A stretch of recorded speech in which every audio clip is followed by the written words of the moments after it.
A car out of one. I pray this devil die and get every evil thing the Lord got to give. And listen, I know you look at us in the state we in right now. Come Yashala. Come Yashala. Come Yashala. I know you look at us in the state we in right now. Black people on drugs and we suffering and dying. And I know it seems like you can do whatever you want to this people. I know it seems like this, but the time for glorifying yourself is soon at an end.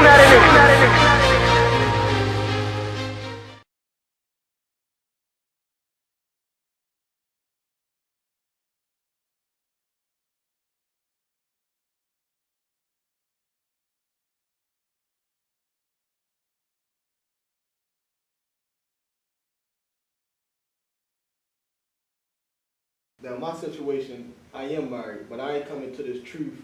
I was already married before I came into this truth. Right.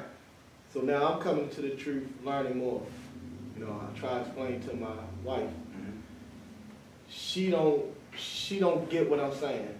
Like, she actually took me to see some of her pastors, like it was some exorcism on me. Right. Whatever. And they really cut. I really chewed them up for real. But how do I deal with that, man? Like I'd rather get a divorce before I, you know, like we have a conflict. Like with my son got autism, man, and I don't give him pork, but she bring it in the house, and I tell her not to, and I'm battling with that, on that sense of going back and forth with her, and I'm like, how, like.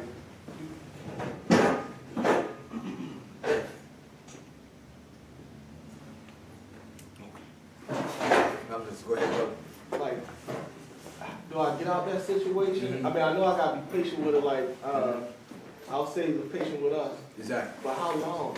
Okay, that's a good question. That's a good question. Give me the scripture where Christ said, "Thy foes should be of thy own household." And then and while he's getting that scripture, the scripture I want to give you. Go to 1 Corinthians 7. Verse 13. Sometimes, like you said, brother, a lot of times we go through that. I'll never forget when I first came into the truth, brother. You know, I'm from Mississippi, born in, I was down south. So my family thought I joined Al Qaeda. She thought that I was on the terrorist watch list, and I was, you know, she was looking for the news every day. He said, any day now he gonna blow some, you know what I'm saying? Right. But they didn't understand what we was what I'm into. And a lot of times with Christianity, this is what they found out about you, brother. They found out you take this book serious. You know, I never forget when I first started coming to the truth. I never forget.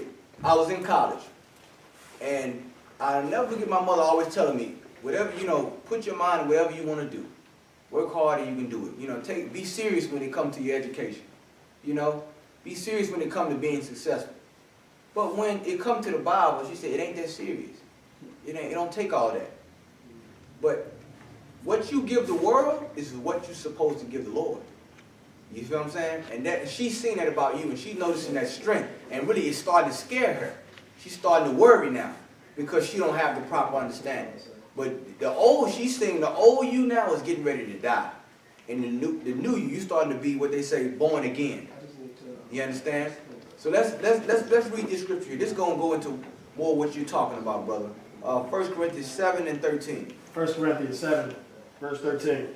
And the woman which hath a husband that believeth not, and if he be pleased to dwell with her, let her not leave him. Now this is saying this is Paul speaking to the brothers in Corinthians, brothers in the truth, brothers and sisters in the truth, and they going through the same thing you're going through right now. They're coming into the truth, and a brother that's or a sister that's married to a man who's not believing the truth, he's unbelieving. It says here that if the woman that has a husband that believeth not, if he still want to dwell with her, then don't let them depart. Let them stay together. Meaning it's going to be issues, it's going to be conflicts. But if she's still, if you know, she's not sleeping with another man, she's still cooking your food, you know, she may cook pork on the side, but she's still cooking your food, you bear with her, you work with her. Because in time, you're going to start to see the Lord if you're patient. Sometimes the Lord will work things out for you in that situation. You understand? So and plus you got a young son, you know what I'm saying, in that situation. So you want to evaluate that. So it's saying if the man be pleased to dwell with her, let her not leave him. Now read verse 14. Verse 14. For the unbelieving husband is sanctified by the wife. Read it one more time. For the unbelieving husband is sanctified by the wife. The unbelieving husband is sanctified by the wife. What does that mean? What does that mean there?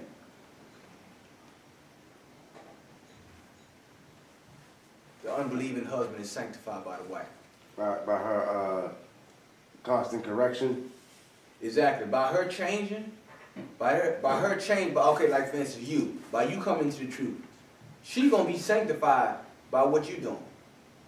You understand? Like but by her staying, like as long as she stay in your circle, and you continue to change, you gonna know how to fix those problems. The Lord gonna give it to you. The more you come into this truth, you gonna know how to deal with her report, and she gonna know it's wrong. You understand? You gonna know how to deal with her about the Christian church, and it's gonna be undeniable.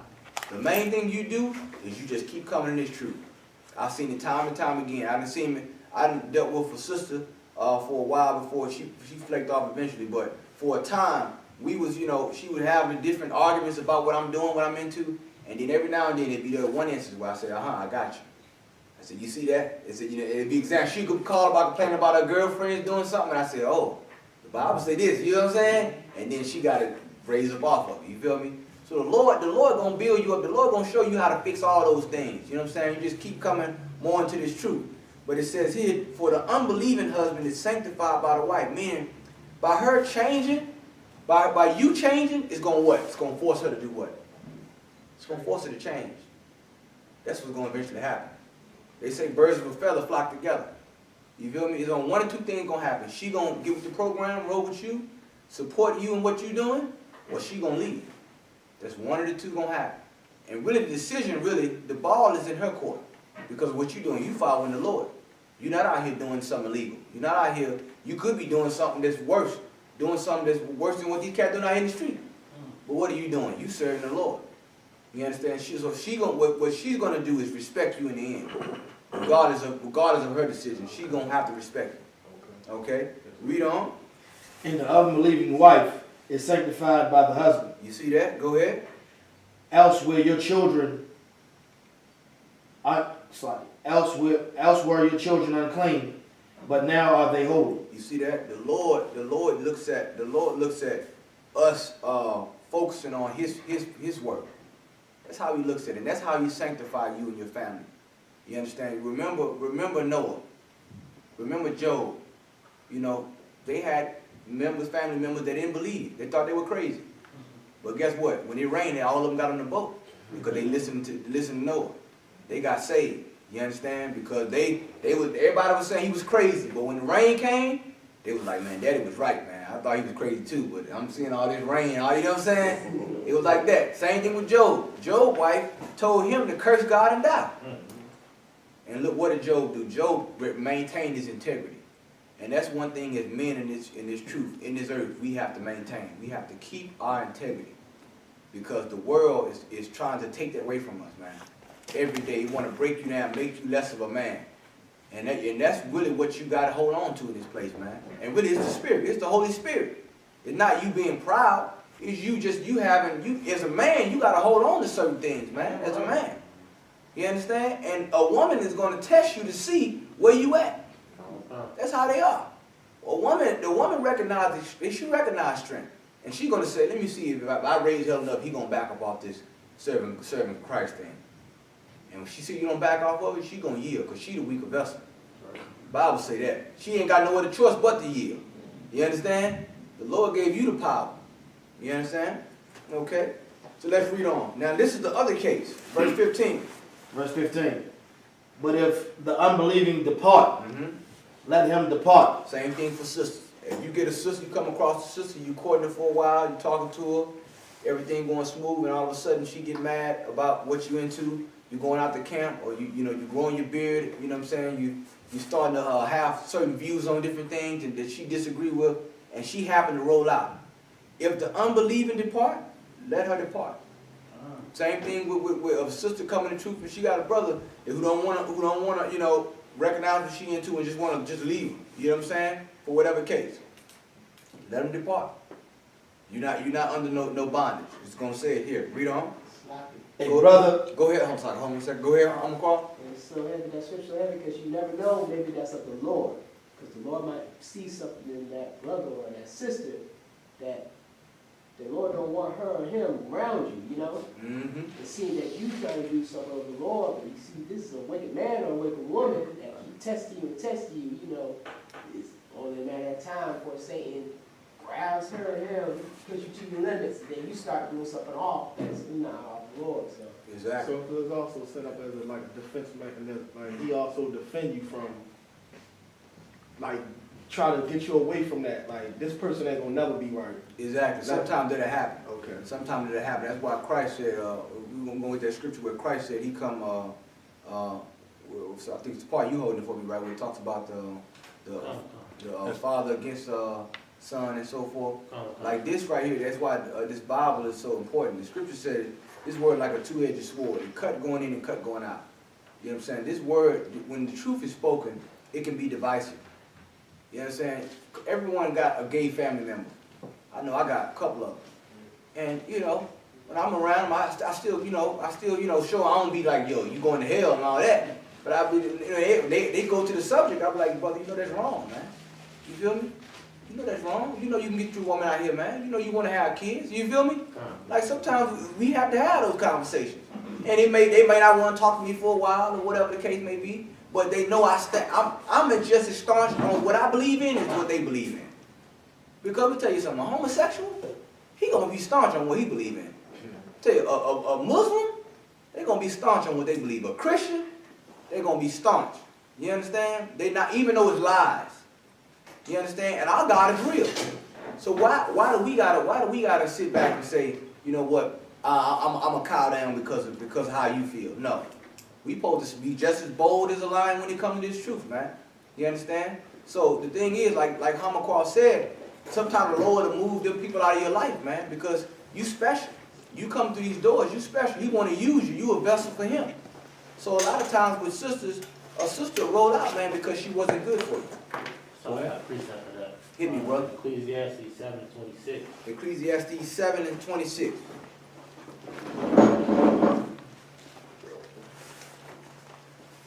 Ecclesiastes 7:26. Ecclesiastes chapter 7 verse 26. Mm-hmm. And I find more bitter than death the woman whose heart is snares and nets, and her hands is bands. Whoso pleaseth God shall escape from her. That's a beautiful scripture right there. Read it from the top one more time just to go into what you're saying, brother. Go ahead. Ecclesiastes chapter 7 verse 26. Mm-hmm. And I find more bitter than death. This is Solomon speaking. He said, I find more bitter than death. And death can be bitter. When you think about you losing someone as a loved one. He said, I find more bitter than death. Read on. The woman whose heart is snares and nets. And why does it say snares and nets? Meaning her heart, meaning not talking about the muscle that pumps blood. Talking about her mind. Because in the Bible, sometimes when it goes into you, it talks about your heart, it's talking about your mind. Her thought process. Her heart is what? Snares and what? And nets. What does a snare do or a net do? Trap. It traps you. And that's a lot of brothers have been trapped from wicked women, man. I mean, you look at the ghetto. You go to the child support office. You're going to see brothers being trapped. A lot of times the baby not even theirs. But they were trapped. You understand? And these are women that the Lord, among our own nation, that we have to deal with and correct. You understand? They have to come out of that. And these are women that we want to avoid. You understand? Because Solomon, and like once again, Solomon was the wisest king next to Christ. And he noticed this about women. A lot of people say, well, we bash women. No, we don't bash women. We tell the truth about women. Right. Just like we tell the truth about brothers that's doing evil. He said he found more bitter than death the woman. Read on. Whose heart is snares and nets. And her hands as bands. Her hands, you think of someone like, her bands is like chains, handcuffs. You understand? Her hands is like bands. You feel me? Read on.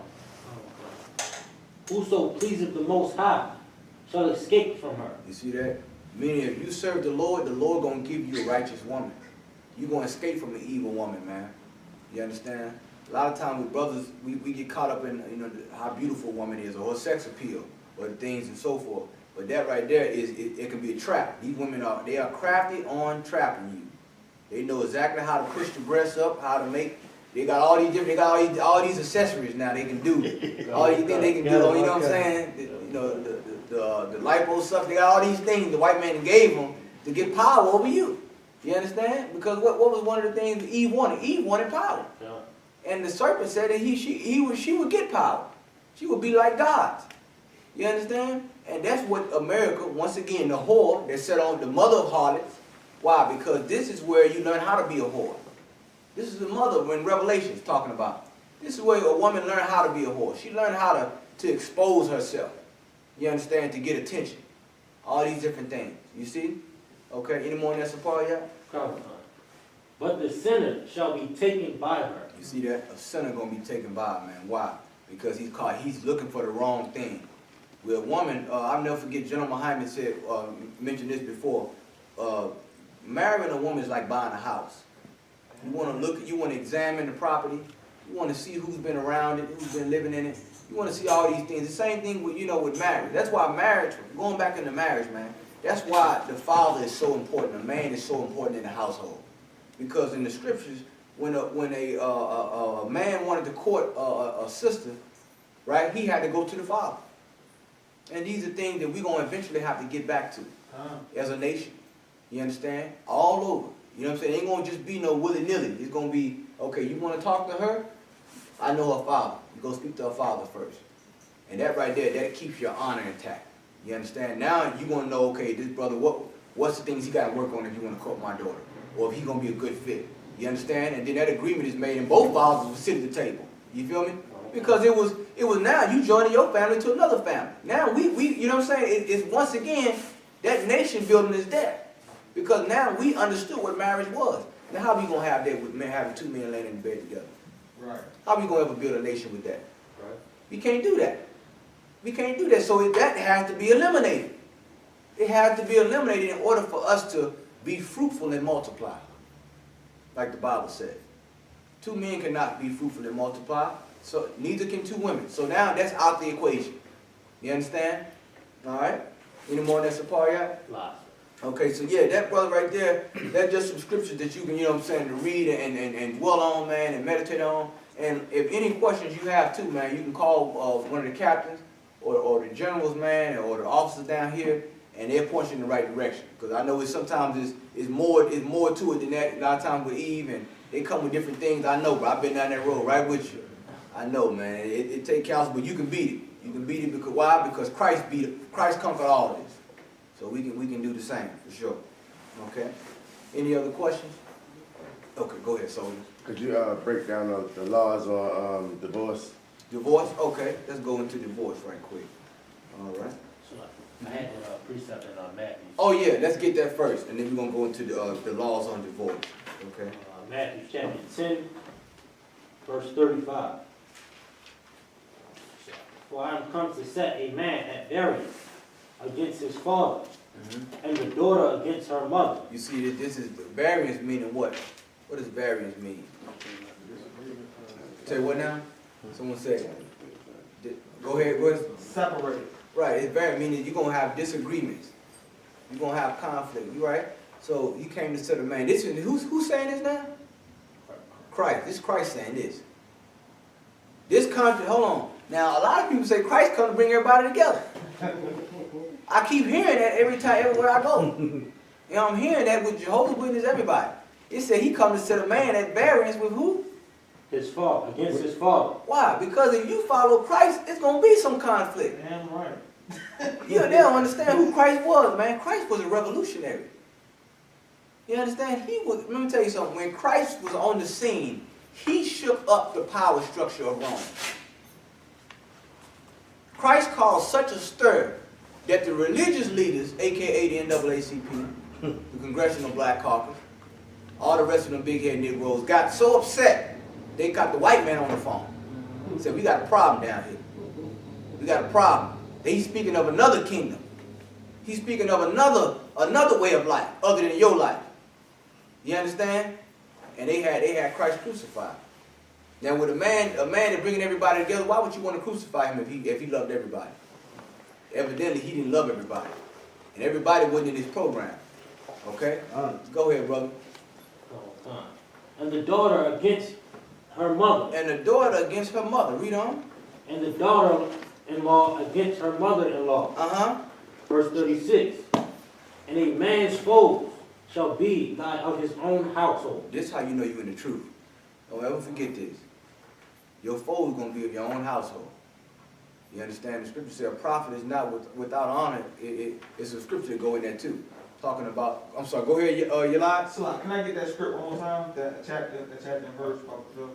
Matthew chapter 10, verse 35 to 36. Mm-hmm. So this is Christ talking about the division is going to come. It's going to come because what? You're going to have brothers that's going to come into the light and going to change their life, and you're going to have ones that want to stay the same. And there's going to be some conflict. You're not going to be able to hang out with the same people you used to hang out with because they're going to have a different agenda. They're going to want to get high. You understand? I never get my cousin, man. I'm around him, and he like, man, like I got to get high in order for him to get high.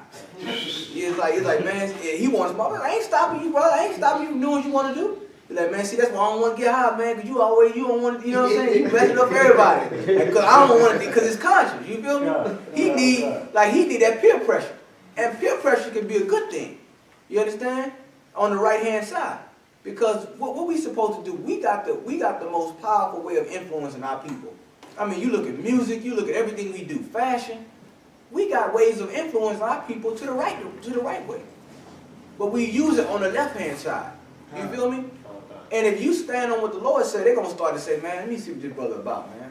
So what does the Bible say? They're going to start to ask. And they're going to start to see that, man, this brother right here, he's serious about what he believes in. And there got to be some truth to it. You understand? And that's our goal, is to influence these young brothers out here in these streets, man, and show them it's another way. There's another way to be hardcore. You understand? It's another way to be righteous. You can still get respect out here doing what's right. Okay? Give me some more. Come. Verse 37. Mm-hmm. He that loveth father or mother more than me is not worthy of me. Listen, that's cold right there, man. Christ said, if you love your father or mother more than you love me, you ain't worthy of me. What is he saying? Is he saying don't love your mother? Is he saying don't love your father? No, he ain't saying that. Go ahead, Yelai. He's saying put your priorities or put him first. Exactly. Put him first. Why? Because his agenda is what the Most High's agenda is. That's why the Lord say, thou shalt have no other God before me. The Lord is a jealous God. You feel me? You start to put, you got to be careful in life because sometimes you will put, because of, we in this hell, we'll put certain things before the Lord, man. It could be money, could be, children, it could be anything. And the Lord always want to make sure that you put him number one. And he tests men like that too. Give me an example of who he tested like that to see if he was going to choose him number one. Go ahead, Hamaquah. Abraham. Abraham, our forefather Abraham. The Lord promised Abraham a son his old age, man. He already had Ishmael, but he had promised him a son that was going to be his seed. You understand? Meaning that was going to take these covenants to the next level. And the Lord told him after he had it, he said, man, now I want you to sacrifice him to him. That had to be a blow. You understand? He raised him up, man, to the young man, and now he said, man, I want you to sacrifice him. You understand? And he was getting ready to do it. When the Lord saw he was getting ready to do it, the Lord had an angel stop. You understand? Because he wanted to see where his heart was, man. And the Lord called Abraham his friend.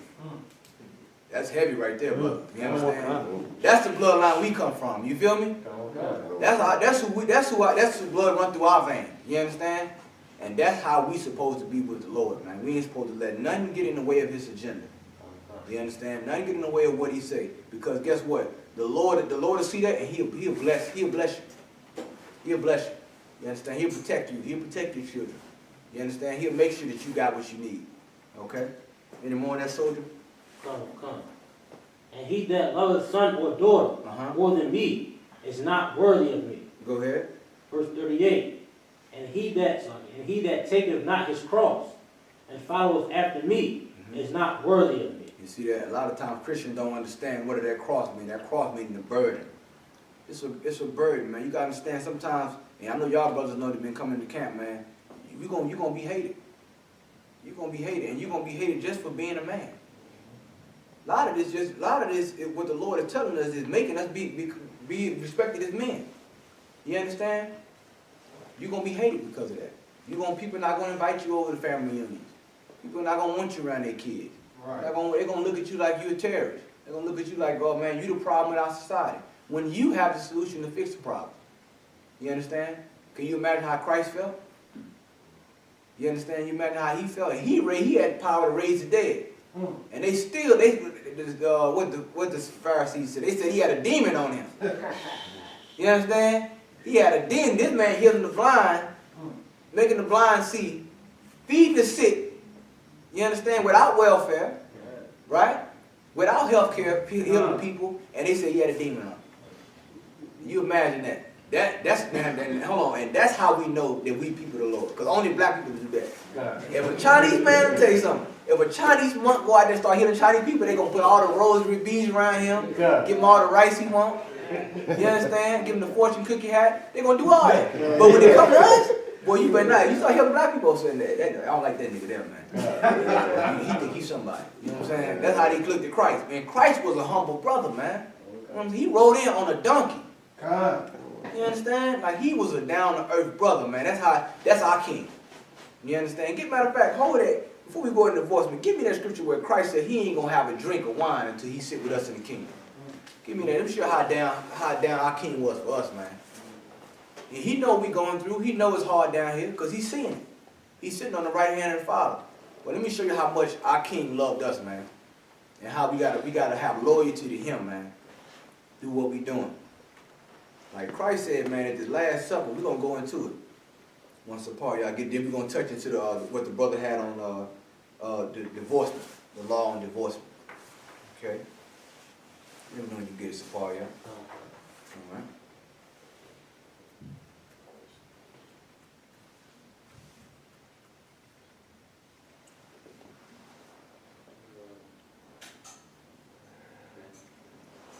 Okay, and while he's looking for that, Hamaqual, hold Deuteronomy 24:3. I got it. You got it? Go ahead. Matthew 26 and 29. Mm-hmm. But I say unto you, I will not drink henceforth of this fruit of the vine until the day when I drink it anew with you in my Father's kingdom. Read it one more time. Come on. But I say unto you, This is before he getting ready to get crucified. This is around the time of the Passover. Okay, they're having the Passover, right? He's sitting down with the 12 disciples. One more time. Matthew 26 and 29. Matthew 26 and 29. Okay. But I say unto you, I will not drink henceforth of this fruit of the vine until the day when I drink it new with you in my Father's kingdom. You see that? Before he left, and Christ loved wine. He loved wine, man. One of his first miracles recorded was turning water into wine. You understand? They said they tried to accuse him of being a wine bibber because he liked to drink. He liked to get his drink on, man. And he wasn't a drunkard, but he liked to drink. He liked wine, like we all do. And he said, man, I want, when I'm leaving this time, I won't drink the wine again meaning wine, until we sit in the kingdom together. You imagine, he's sitting up there all that time, he had no drinks in that. You imagine that now. You imagine how a black man feel. You feel me? Come on. But guess he waiting on. He said, man, I got so much love for my brothers down there in Baltimore, man. I'm waiting to have that drink. Till we sit down at the table in the kingdom, man. When our enemies are put to flight. When we got peace. When our children know who their father is. You understand? When we able to have land and sheep and goats and all these things and have our own land. Right. Have our own water. Clean water. Not like in Flint. But clean water. You understand? Have our own well. He said, I'm going to wait till that day come before I have that drink. Now that's love. That's hardcore love right there, brother. And that right there, love, you willing to die for. You feel me? Because he gave his life for us, man. You understand? I just want to bring it out, man, because that's a heavy point. All right? So let's go into divorcement. If you can take me to Deuteronomy, what I had you holding Hamaqual with it? Deuteronomy 23, 24 and 3. Okay, so this is with Moses in the wilderness, right? Take me to, start me off in verse 1. Deuteronomy chapter 24, verse 1. When a man hath taken a wife and married her, And it come to pass that she find no favor in his eyes, because he hath found some uncleanness in her. Meaning this man with this woman, right? He found some uncleanness, something he don't like, something that was, when uncleanness could be a number of things. It can be, anything from medical issues or whatever the case may be, or or something she do that makes him upset. You know what I'm saying?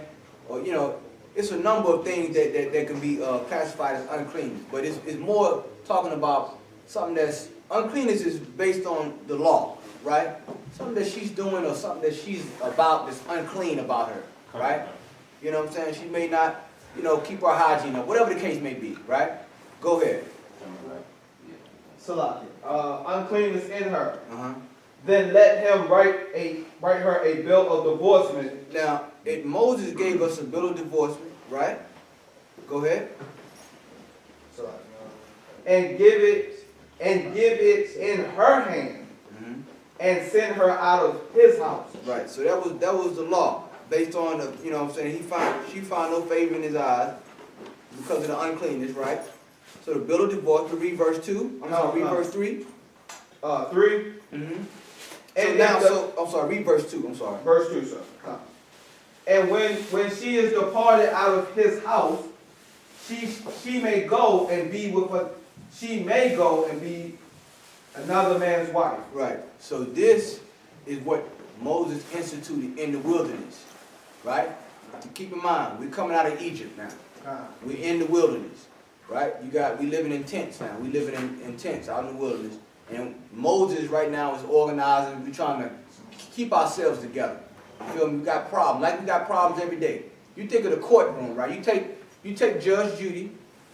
You take Mari Povich, Jerry Springer. I'm sorry. You take all those different things, right? All those court battles and things, divorce court, child support, all those things, and you take it out of America and you put it in the wilderness. That's what Moses had to deal with every day. You understand? Marital issues. You know what I'm saying? All these things that we deal with today, crime, all those things, he had to deal with it. He had men under him, and the men that were appointed under him that had to deal with these matters. So because of this, it was issues that were going on between a man and a woman. Okay, so he said, okay, this is how it's going to be. We're going to write this bill of divorcement because it was an issue between the uncleanness, right? Some dispute, right? Read on. Verse 3. And if the latter husband hate her. So now this is the second husband. Go ahead. And write her a bill of divorcement. I'm sorry. The latter husband is the first husband. Read on. And write her a bill of divorcement and give it in her hand and send her out of his house. Or if the latter husband died, which took her to be his wife. Go ahead. Verse 4. Her former husband.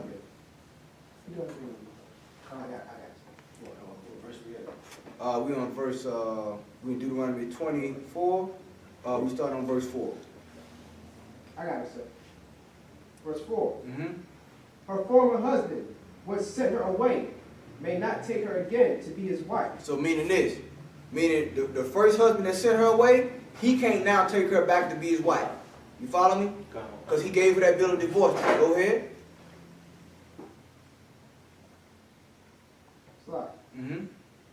May not take her away again to be his wife.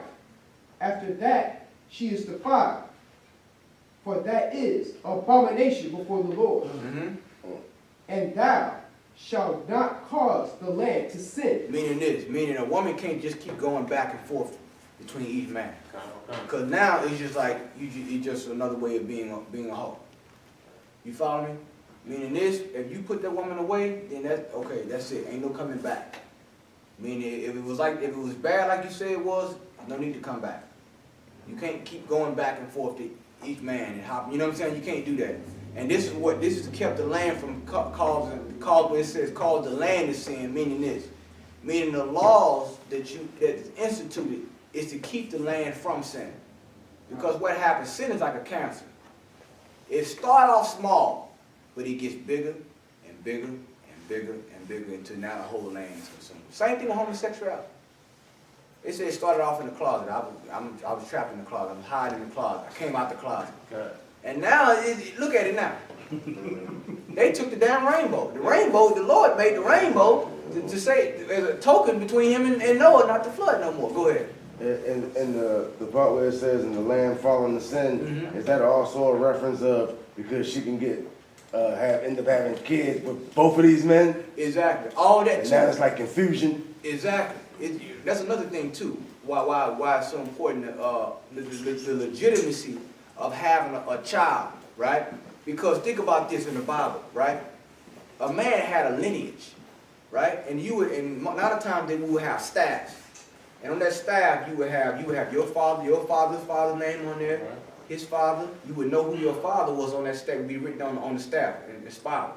You understand? So we'll have a staff with your lineage on it. And you would present that before the priest. When you came before the Passover, you would come before the priest with your staff, son of, my name is such and such, son of such and such, you know what I'm saying, reporting, you know what I'm saying, for whatever duty that you had to perform for your lineage, your household. And your household, not only that, who your father was determine everything about you. Determine how much land you got, how much sheep you had. You know what I'm saying? It was some honor in it. Go ahead, Warren. No, it's so powerful. Like, that's what determined Christ's seat. You know Exactly. what I'm saying? Like you said, they wrote his name. That's what the shield is. That's Exactly. King David's name. You know what I mean? Exactly. That's just Like- something that I say. You know? Damn right, man. It meant something to know who your father was, man. And they go to show you, the Lord said that he was going, like, our inheritance, man, our history, like, we damn near got wiped out. But think about it now. You got kids growing up in Baltimore, you know what I'm saying, who, you don't know what bloodline they come from. I mean, you know they're Israel, you know what I'm saying, but who house he come from? You don't know. So the Lord is going to put this thing back together. He's going to put this thing back together where you're going to know, okay, who my father is. Now my son know, okay, my father is such and such, my father is such and such. Because who your father was based on your inheritance. So it was like this then. You feel me? Because when we came into the land of Israel, the Lord had Joshua part the land. Every tribe got a certain part of the land. And then in that tribe you had different families. You had this family who had this part of the land. Now you think about this. What now? Another man, the woman being a whore.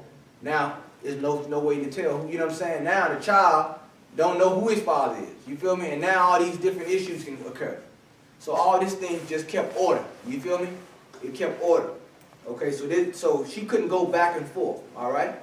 So now let's go to Matthew 5:31. This is what Christ said, right? Matthew 5:31. We're going to fast forward up to, you know what I'm saying, the New Testament, okay? Let's see what constitutes a divorce now, okay? Notice this about Christ. Christ did not only teach the law, he increased it. A lot of Christians don't really like to deal with that fact. But Christ not only taught the law, he increased it. He didn't do away with the law because a lot of times in the New Testament, what do you hear Christ quoting from? The Old Testament. And it wasn't the New Testament when Christ was around. He was teaching out of the Old Testament. You follow me? So what he's doing, he's letting us know, because think about this. Now we're having these problems even more in the time of Christ, even up to this day. Because now Israel is under whose government? The Roman government, which is white people, Caesar. Okay? So they're coming to him with different issues. They're coming to him about divorce, coming to him about marriage, whatever the issues they're coming to him about. And he uses the law to tackle these things. Okay? Let's go to Matthew 5:31. Matthew 5. First brother get it, go ahead and hit me with it. Come on, come. Matthew 5, verse 31. It hath been said, whosoever shall put away his wife, let him give her a written of divorcement. Right. When it says it has been said, what is he talking about?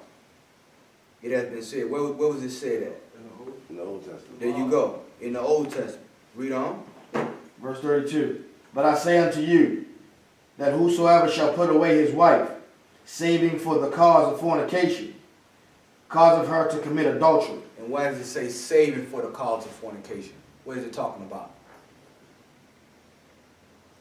What is it talking about here? They trying to say, the brother put away his wife just so he could go out and be like a homeowner again or something like that? Well, that's part of the truth. But understand, we just deal with fornication. Fornication is unlawful sex. I mean, this woman go out and have sex with another man. Now, what Christ is doing is forcing us to deal with our issues. Because a lot of times you find out, a lot of times brothers divorce and sisters divorce each other over something small, over something that can be resolved.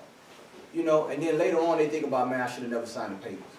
Let's get married. You know, go ahead. So that goes back to what you were saying about like if the wife is eating pork, and you should deal with the problem with her eating pork instead of just throwing her away right out the door because she's doing something unlawful. Exactly. It's certain things you can, like you think about what Christ did with us, how he was long suffering. He buried a lot of stuff that we did. And this thing, and let me tell you, and a lot of time, let me tell you one thing about a woman. They go through that with you. When after that demon come off her and she wake up, she gonna love the brother. She gonna be willing to do anything you tell her to do, because she gonna say, you could have left me. You put up with me through all this stuff. And a woman ain't gonna put up with you.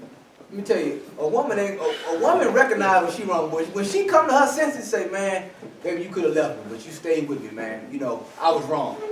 That right there is like, I mean, it's priceless. Because now you didn't want her over. You feel me? And same thing with a sister. You got some sisters that come into the school, that brother, he had a drinking problem. He was going through a lot. We told that sister, man, just don't give up on that brother. Keep making him a hot meal. Make him some soup when you come home. You know what I'm saying? Make sure his clothes washed. What's going on, soldier? How you feeling? Shalom. And what we do, we tell that sister, stick by that brother. And when that brother, eventually it's going to click. Something going to click. You feel me? And he say, man, you know what? Damn, you was right, man. You know what I'm saying? Like, we in this school, unlike the Christian church, the Christian church, brother, they so evil and wicked. They'll tell a woman, I've heard this all the time, they'll tell a woman, you unequally yoked, right? And then the pastor end up sleeping with the woman. You know what I'm saying? Like, that ain't what you supposed to do. You supposed to be helping the family. The sister come to you about a problem with our man, you ain't supposed to down when he paid his tithe, he ain't been in church yet, but then you leave that brother. That ain't what you're supposed to do. But that's what they do in their church. Because what they do, they want to keep the woman single. Because that's how a pimp will do that. A pimp will say, I'm going to keep this woman, you know what I'm saying? I want to keep her under my wing. You know what I'm saying? Instead of trying to help her build her family up. You feel me? So it says here, saving for the cause of fornication. So Christ is saying this. The only way you put away a woman is if she deal with another man. Or if it's unlawful, meaning like fornication, like she sleep with animals, something unclean, like fornication is unlawful sex. There be a number of things that's unlawful. You know what I'm saying? But it's a sexual act, right? If she may, go to the church 10 days a week, but if she can sleep with no other man, you can deal with it. Just bear with her. She's still washing your clothes, keeping your house clean, taking care of the kids. Deal with that for a while. Eventually, she gonna find out what time it is. She'll wake up. You feel me? Meaning Christ is forcing us to deal with these issues instead of just throwing it away. Right. And why, and let me tell you, why is the law so important on how we deal with our marital issues? Because think about this. We go to the white man court and we make them rich. You think of all the legal fees that we pay to deal with a matter between a man and a woman. You know what I'm saying? Or a child. Child support. When the priests were when we was a nation and the priests were in power and they had established the temple, you wouldn't have to worry about a child going without food. You have to worry about that because there was a place where they can go. You understand? They took care of the orphans, they took care of the widows, they took care of all of that. But because we're not a nation, and because we wanted to join this nation, what are we now? We just make this man rich. We make Maury Povich famous. We make Jerry Springer famous. Because we forgot about the law. For lack of a better word, that's what happened. We forgot about what the Lord said. You understand? Okay, let's read some more. Middle verse 32. Mm-hmm. And whosoever shall marry her that is divorced committeth adultery. Mm-hmm. You see that? So what happened? Now what happened? What's happening now? So now it's just a cycle now. You bring more sin in. You just from bring somebody it. else. Exactly. To help get somebody else's sin. Exactly. So now this woman, she's just running wild now. She's running wild. You see? But when you go back from the beginning, how it was supposed to be with marriage, how the man, the father is involved, each party is involved. They sit down, they discussing, okay, my son want to marry your daughter, vice versa. Okay, this is what we're going to do. He's going to pay the dowry for this. What's the dowry we agree upon it, fine. Deal done. You understand? Let's set the ceremony. You understand? The woman never been touched. She lay with the man. The blood is on the sheet. He produced the sheet in front of the father. Done. Married. They had a celebration. You feel me? That is how it was done. You feel me? And then now the children, now they can look, they got their father's name on the staff. They write their name on the staff now. And their child. It was some honor in that, man. It was some honor. But now, look where we at now. But that's okay. We're going to get back to that. That's what you brothers are in for. That's why the Lord called you brothers in here. Because he's looking for man to reinstitute these things out here. You feel me? America's laws are they going to hell. This place is on the way out. You feel me? You starting to see let me tell you, and how you know this?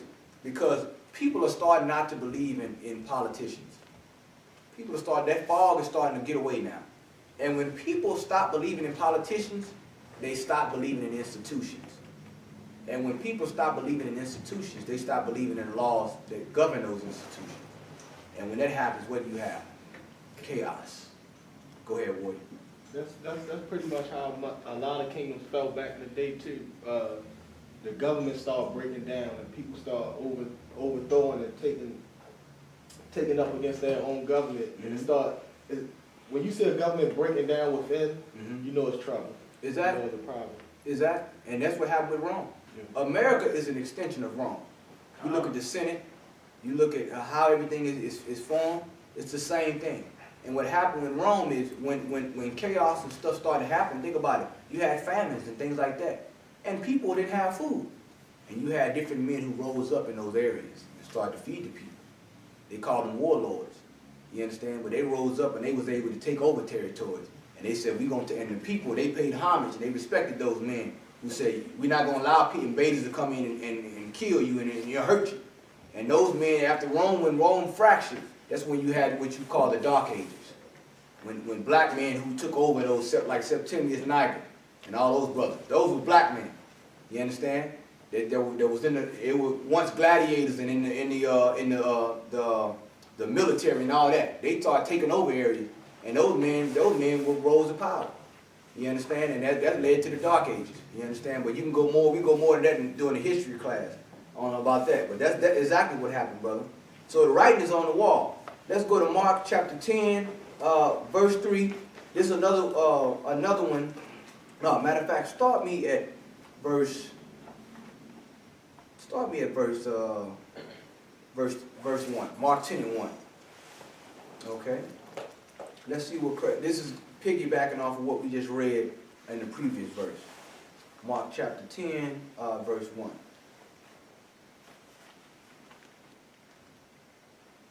First brother, get it. You go to feel free. And he arose from thence, and cometh into the coast of Judea, by the farther side of Jordan. And the people resort unto him again. And as he was wroth, he thought them again. You see that? What is Christ doing? People were following Christ because they wanted to know. They wanted to know what about the law. They want to know how. They got to have problems, right? So they come to Christ. Go ahead. Now listen who showed up. Go ahead. And the Pharisees came to him and asked him, is it lawful for a man to put away his wife? Tempting him. Meaning this, the Pharisees, they knew the law. You understand? Right. But they were trying to what? Confound him. Meaning to say, aha, you wrong. Right? Go ahead. And he answered and said unto them, what did Moses command you? And they said, Moses suffered to write a bill of divorcement, and to put her away. You see? And so what did Christ? Christ went back to the Old Testament. But he knew their real intention. Because what was going on at this time, dudes were just doing that, just writing divorce, I don't want to be with you no more. And she's going out to sleep with another man, same thing, I don't want to be with you no more. Sleeping with another man, you feel me? And think about this sister, think about what the sister go through. Think about a sister out here that's been with all these type of men, man, what they go through psychologically. They don't even know how to even have a regular relationship in most cases. Because the only way they think about having a relationship is sexual. That's the only way they think a man to stay with them. You understand? And it destroy her, and it destroy what? The family. It destroy the community. All these things happen. You know what I'm saying? So he said that, he asked him what Moses commanded you. Read on. And Yahushua answered and said unto them, for the hardness of your heart, he wrote you to precept. Right. Jesus saying like this. He said, because of the hardness of our heart, Moses had to write this precept. Think about this. You got brothers, think about domestic violence, man. You got some people who can't be in the same house together. You think about that, we just came out of Egypt. You imagine, it was brothers killing women in the wilderness. It was women killing men. It was all type of stuff going on. The same thing happening now. And Moses seeing this going on, he said, man, look. He had, counsel with the men, and you know what I'm saying, the Lord was talking to him. He said, man, listen, man, write the bill of divorcement. Because this matter right here is getting out of hand. You understand? They beating each other upside the head, You know how it is in black household, man. They hit you anything, man. They knives, and ironing board. You know what I'm saying? It be hell to some of these households, man. You hear them next door. You feel me? So he hearing, he said, man, look, I got to write this because of the hardness of your heart. Meaning, because we didn't want to learn how to live with each other. We hated each other. We came out of that oppression. We still had all that psychological damage done to us, man. You think about, we was in Egypt for 400 years under a race of people that hated us like today. So think about it, they had drugs then in Egypt. They had all these things, that the same things we going through. They had projects in Egypt. You feel me? Amongst those pyramids, and we came out, and we had to deal with all of this. So he said, you know what? I had to write the bill of this divorcement because of the hardness of your heart. But listen what Christ goes further into. Read verse 6. But from the beginning of creation, the Most High made them male and female. For this cause shall a man leave his father and mother and cleave to his wife. Go ahead. And they twine shall be one flesh. So then they are no more twine but flesh, but one flesh. You see that cuts that feminist garbage when they say I'm an independent woman. That right, you gotta watch that crap there. Women say I'm an independent. Let me tell you, hold on, you ain't independent if you one flesh. How you independent and we one flesh? How you gonna do your own thing and we supposed to be one flesh? We supposed to be one body. That's what he's saying, meaning we supposed to be working in cohesion together. We supposed to be a team. You understand? Now in a team, there's a team captain. You got someone who's in charge, which is the man. But nevertheless, you are a vital part of the team. So she's supposed to know that. She's not. But America, what does America do? Divide and conquer. They knew if they could divide our household, they could destroy our community. And they did that. You understand? Read on. What therefore the Most High have joined together, let no man put asunder. You see that? Cutting the Pharisees. Meaning the Lord constituted this union, let no man put asunder. Read on. And in the house of his discipline asked him again of the same matter. Right, the disciples asked him again of that same matter. Right? Read on. And he saith unto them, whosoever shall put away his wife and marry another committeth adultery against her. Read on. And if a woman shall put away her husband and be married to another, she committeth adultery. You see that? So that's going back to what we said earlier about working out our issues. You feel me? Now, if a woman go out and step out on the side and be with another man, then guess what? It ain't your fault. It ain't your fault. You know you're free from that woman. You understand? You're free. She go out and do with another man, that's it. You want to roll out, you committed adultery, that's that. We done. You feel me? You move on, you get you another woman, man. You feel me? Go ahead, boy. Suppose you don't know that. Well, Suppose you don't know if she will step out on you, but y'all still together. Right, but if you don't know the Lord will reveal it to you. Trust me, in time. When nowadays I work hard on the job, till I come cross y'all. Still like I'm a criminal. Crime and get caught, it could be your first charge. Like, man, you ain't getting the man tomorrow. It gon' dip, squat, 5 mile run.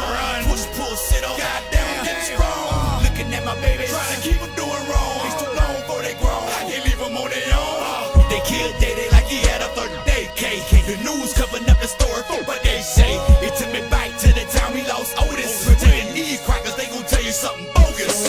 And I'm thinking like, damn, what you tellin' kids? We tried to put up a fight, but did we fail the kids? Cause they really got us looking like no damn good. And why success got to cost my manhood?